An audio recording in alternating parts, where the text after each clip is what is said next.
Hey YouTube, it's Divine Words. I wanted to make another video about some stuff that I had to cut out of another video that I thought maybe needed its own video, its own thought about it, its own discussion about it. And it really has to do with for those of us out there, because I'm a sensitive person. I'm not gonna lie. Everyone always uses sensitive as like it's a negative thing, but I think sensitive people tend to be very perceptive, and we have feelings, and a lot of times people aren't very respectful of other people's feelings. And we talk a lot about sensitivity, but what we don't talk about is insensitivity and the insensitive things that people say. And a lot of times I think we try to figure it out. We try to figure out, why is this person saying this? You know, why did they say that to me? And we tend to take it very personally. And I guess over time I've realized that it's not about me. When people say things about me, it's not really about me.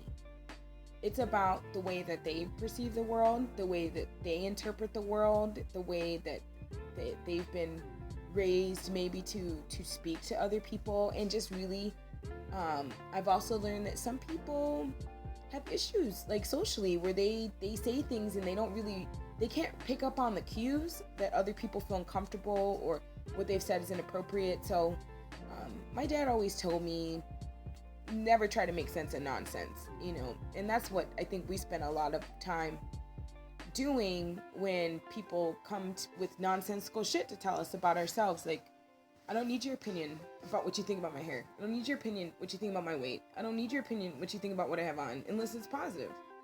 Because none of those people are coming from a place where they really care about you. Like, if it comes from, like, say my mom, she's like, you know, giving me solid advice or solid, you know, her opinion, then I really do value that because that's my mother. But if it comes to someone I don't know or someone I work with, I don't really care what your opinion is. You don't really need to express it to me. I don't care. So I just wanted to give maybe like a tactic that I use that to help me make sense of it, because really there's no point in trying to change what other people say and do, because you can only control yourself. So what I do is I really think about the phrase, consider the source. I always consider the source of the material that's coming to me, this information, this judgment. I consider who it is that's saying it. And I don't mean it in a judgmental way for you to like look at people and judge them. But for instance, I've had people say things, you know, to me about my hair. Not so much like that color of it, maybe sometimes the color of it, but I've had people say some very rude things to me about my hair. And it's kind of like, you can take it personally, which you do, and you're going to, or you can really consider the source. Okay, one time somebody had said something to me about my hair at work. This woman just walks up to me out of the blue. I had my hair in an afro, and she tells me, "You just look like you stuck your finger in an electrical socket." This is a grown-ass woman saying this to me. And I'm a grown-ass woman, but this woman is grown. She's like grown up to be my mama, okay? And you just walk up, you just casually feel like you have the right to walk up to somebody and insult them. And that's what happens, I think, to a lot of black women in the workplace. We are insulted about the way that we look because people, they are very underexposed in certain areas. Like, you have your big cities like LA and New York and Chicago and different places like that, where you get a lot of different people that grow up around different people, and they really have an understanding about, you know, things that are outside of their paradigm. But some people don't. They just don't. They've never been around black people.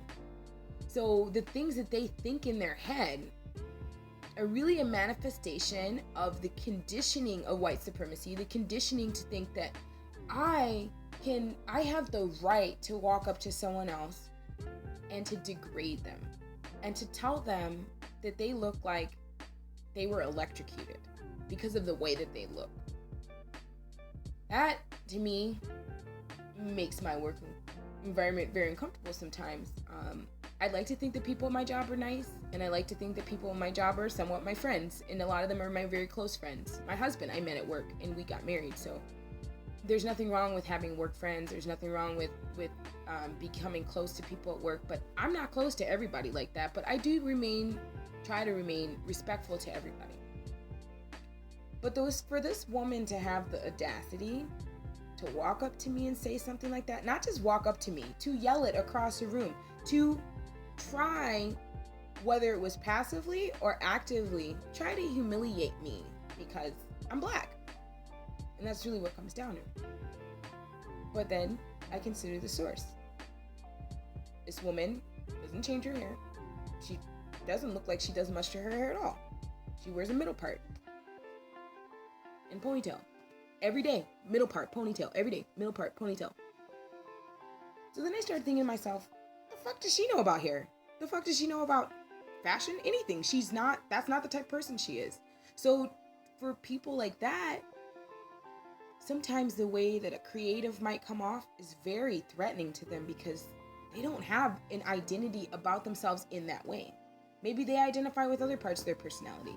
But when creatives, especially black creatives, are out there, we do get ridiculed because we're not afraid. We're not afraid to wear our hair natural. We're not afraid to wear purple braids. We're not afraid to do what it is we want to do. But that's going to come with some reactions. And basically, that whole point of it is to consider the source. When someone's saying something to you, really think about, why are they saying this to me? Is it because that's true? Or is it because their world is limited? Their insight is limited. Their vocabulary is limited. Another thing that I want you guys to think about. Me being a person, I can't always easily articulate myself, but I think for the most part, I'm pretty good at articulating my thoughts. Some people are not articulate. They try to say something and it never comes out the way that they want it to because they don't have the words. They don't have the descriptive terms to really relay the message that they're trying to send across. What could be considered as a compliment in their mind is really maybe something that's very offensive or very awkward or just very ignorant. I have no problem fielding ignorant questions. I get questions all the time about my hair, about my culture. I have no problem answering it. But I really think about the sincerity in someone's heart when they're asking me those questions. If you sincerely want to learn about me, if you're recognizing my blackness and not saying that you're colorblind and that you don't see the differences, because those same people that will come up to you and tell you that your hair looks like you stuck your finger in an electrical socket will be the first person to say that they are not racist and that they have no racist feelings, and then they look at everyone the same and everyone's, oh, I'm colorblind, but you're not. You're not. If you are, you've become so colorblind that I've become invisible. That my humanity has become invisible, that my feelings, my heart has become invisible. There's a lot of preconceived notions that black women are stronger than they are. And this is backed by medical fact. Like, they have actually done scientific studies where doctors don't take the complaints of their black patients the same, because there was a thought that black people do not feel pain the way that other people feel pain. This is what people actually believe, that if you hurt me, or I'm saying that my knee hurts, my knee doesn't really hurt because I'm really stronger than someone else. That is directly from slavery. It's directly from racism in our country. So when people are saying these things to you, you really got to consider the source. Consider where this person's coming from. Not that you have to respect where they're coming from. You don't have to. Oh God, there's always one rebel. Always one rebel. You don't have to respect where they're coming from, but you should seek to understand where they're coming from so that you can properly address that situation. How I dealt with the situation at work with the woman saying that to me was, as soon as she said it and she was laughing, I looked at her and I said, I don't think that's funny. And then I just walk away. Later on, she comes up to me and she says, I'm so sorry, I didn't mean it. Tears in her eyes. She was visibly upset, but it didn't matter because you weren't upset back there when you were sitting there clowning me and shit in front of everyone, trying to be mean and think you're cute and it's not.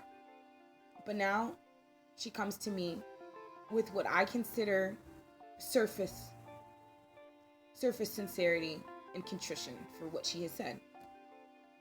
And I simply told her, look, you don't have the right to talk to me that way. You don't have the right to make fun of the way that I look. You don't have the right to talk about the way that my hair grows out of my head. You don't have the right, if I decide to wear, whether it be extensions or whether it be my natural afro out,